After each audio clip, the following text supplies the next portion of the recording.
Approaching my 30th year, I thought about taking a wife. With such an objective in mind, I wrote to Mary Owens, the sister of a neighbor in Kentucky. I'm afraid I offered her too simple a means of refusing me. I wrote, "This thing of living in Springfield is rather a dull business after all. At least it is to me. I'm quite as lonesome here as ever anywhere in my life. I'm often thinking about what we said of your coming to live in Springfield. I'm afraid you would not be happy here. You would have to be poor without the means of hiding your poverty. Do you believe you could bear that patiently?" I then presented my own case. "Whatever woman may cast her lot with mine, it is my intention to do all in my power to make her happy and contented.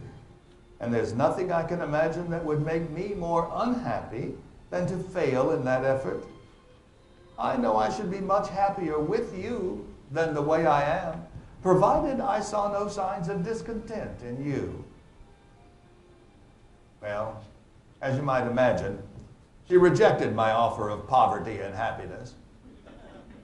She told a confidant, and it was reported to me, that she felt I was beneath her in intellect, although publicly she avowed that we merely suffered a personality conflict.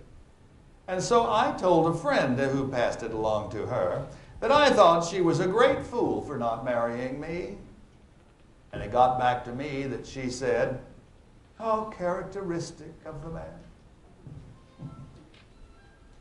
Well, then came the debacle of my engagement to Eliza Caldwell Browning of Vandalia. Making no apology now for being egotistical, I shall sketch that history.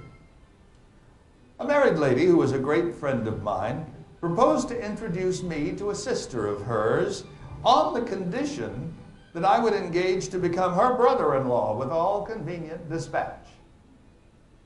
I accepted the proposal, feeling I could not do otherwise, but privately, between you and me, I was confoundedly well pleased with the prospect. You see, I'd met this sister 3 years before, and I thought her intelligent and agreeable. But now came time for our interview, and she did not look as my imagination had pictured her. I knew she was oversized, but now she appeared a fair match for Falstaff. I knew she was called an old maid, and I felt no doubt of at least half of that appellation. I could not for the life of me avoid thinking of my mother. From her want of teeth, her weather-beaten appearance, and from a kind of notion that ran through my head that nothing could have commenced at the size of infancy and reached her present bulk in less than 40 years. In short, I was not at all pleased with her. But what could I do?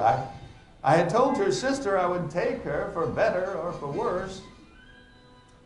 I was convinced that no other man on earth would have her, and hence my conclusion that her family were bent on holding me to my bargain. I tried to imagine that she was attractive. But for her unfortunate corpulency, that was actually true. No woman I've seen has a finer face. I also tried to convince myself that the mind is much more to be valued than the person. Well, and in this she was not inferior. All this while, although I was fixed firm in my resolution, I found I was continually repenting the rashness which had led me to make it. I now spent my time between planning how I might get along through life after my contemplated change of circumstance, and how I might procrastinate the evil time for a day or so longer than I'd promised, which I really dreaded as much or more than an Irishman does the hangman.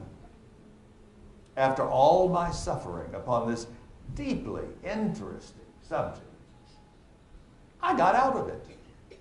Out clear in every sense of the word.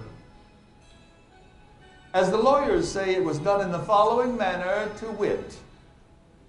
After I had delayed the matter as long as I thought I could in honor do, I concluded I might as well bring it to a consummation without further delay. So I mustered my resolution and made the proposal to her direct. But, shocking to relate, she answered no. At first I thought she did it out of an affectation of modesty, which I thought ill became her under the circumstances. I tried it again and again and again, but with the same success, or rather, the same want of success. I very unexpectedly found myself mortified almost beyond endurance. My vanity was deeply wounded by the reflection that she, whom I had taught myself to believe nobody else would have, had actually rejected me with all my fancied greatness. And to cap the whole thing, I then for the first time began to suspect that I was really a little bit in love with her. Others have been made fools of by the girls, but this can never be said of me. I most emphatically, in this instance, made a fool of myself. I came to the conclusion never again to think of marrying for this reason. I could never be satisfied with anyone who would be blockhead enough to have me.